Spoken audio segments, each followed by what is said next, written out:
on a dit qu'on pouvait l'utiliser pour se parfumer, ce que je fais grâce à ton huile, qu'on pouvait aussi la manger et là, peut-on parler, de l'épisode de l'Odyssée, s'il vous plaît? Qui est très mystérieuse, hein, honnêtement, je me Mais pose oui, plein de questions dessus parce qu'on l'a lu il y a pas longtemps, en famille. Rapidement, bah, donc c'est un des passages dans l'Odyssée d'Homère où, il s'arrête, je pense que c'est au milieu à peu près, où il s'arrête sur, c'est une île, je crois, l'île des Lotophages. C'est une île où, bah, il fait vraiment bon vivre, les gens sont super sympas, c'est luxuriant et là-bas, tout le monde mange des fruits mystérieux, des fleurs mystérieuses. C'est tellement délicieux qu'on s'endort, on fait la sieste et puis, voilà. Donc en gros, l'équipage d'Ulysse, bah, voilà, reste sur l'île, ne veut pas partir et voilà, se plaît tellement, se fait tellement endormir par ces mystérieux fruits que voilà, ils veulent pas partir. Donc c'est bah, toute l'aventure de réussir à reconvaincre l'équipage de quitter. Et cet épisode, il est hyper intéressant parce que dans mes premières recherches, je suis tombée dessus. J'étais là, qu'est-ce que c'est? Et en fait, on sait pas dire si c'est vraiment le lotus, si c'est parce qu'il y a un autre nom botanique pour une plante, je crois le lotos, qui n'est pas la même plante qui fait des fruits. Donc on sait pas trop dire. oui, oui, c'est vrai que c'est assez, mystérieux. Parfois, ils disent que c'est un genre de pistachier, c'est assez, ou qu'une fève, en fait. Voilà. Donc c'est Ouais. curieux, c'est curieux et puis ce côté un peu voilà narcotique qui endort.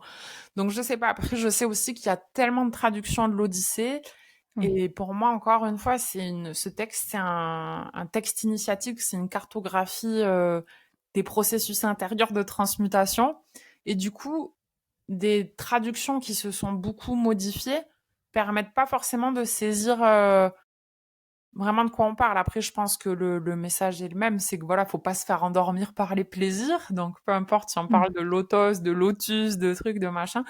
Mais cet épisode, il est hyper intéressant, il est hyper mystérieux parce que je pense pas que ce soit qu'il y ait vraiment de traces endémiques en Europe de ce nénuphar, de ce lotus, même si c'est un peu répandu partout. Nous, dans nos traditions, on n'en parle pas trop euh, avant une certaine époque. Donc ouais, c'est curieux que parce que ce serait voilà, je crois cette île des Lotophages, il le situe à peu près vers la Tunisie, mais c'est curieux parce que à l'époque, enfin, est-ce qu'il y avait des lotus? Bon voilà, tout cela est bien mystérieux.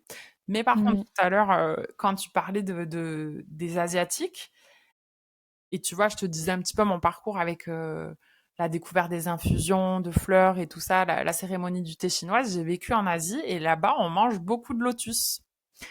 C'est vraiment, je sais pas avec quoi je pourrais le comparer. Nous, on mange pas trop de produits aquatiques, mais eux, ils ont une gamme de, tu vois, de plats faits à partir de végétaux Ouais. aquatiques, dont les racines de lotus qui sont, c'est un de mes plats préférés. C'est trop bon, c'est hyper croustillant.